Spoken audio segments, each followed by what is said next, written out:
అంటే ఒక ఎస్సీకి రిజర్వ్డ్ అయినటువంటి స్థానం అసలు ఒక పార్లమెంట్ నియోజకవర్గాన్ని ఎందుకు రిజర్వ్ చేస్తారంటే ఆ పర్టిక్యులర్ ఒక సెగ్మెంట్ ఆఫ్ పీపుల్కి రిప్రజెంటేషన్ ఉండాలి అని.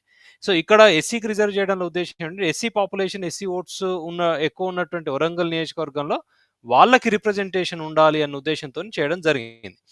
సో మీరన్నట్టు కడియం కావ్య ఒక క్వశ్చన్, కడియం శ్రీహరే ఎస్సీ కాదనేది ఒకటి నడుస్తుంది అన్నారు. సో కడియం కావ్య కూడా ఎస్సీ సామాజిక వర్గాన్ని కరెక్ట్ రిప్రజెంట్ చేయదు అన్నారు. సో అంటే కాంగ్రెస్ ఇక్కడ తప్పిదం చేసిందంటారా? అంటే ఏ ఉద్దేశంతో ఇచ్చిందంటారు మరి? అంటే రాత్రికి రాత్రి పిలిచి మరి, ఎందుకంటే పసునూరి దయాకర్ కూడా జాయిన్ అయ్యారు, గతంలో గెలిచినటువంటి పసునూరి దయాకర్ కాంగ్రెస్ లో జాయిన్ అయ్యారు టికెట్ ఇస్తారేమో అని. సో అతన్ని పక్కన పెట్టి వీళ్ళకి వేయడంలో ఉద్దేశం ఏంటంటారు? అంటే అక్కడ ఉన్నటువంటి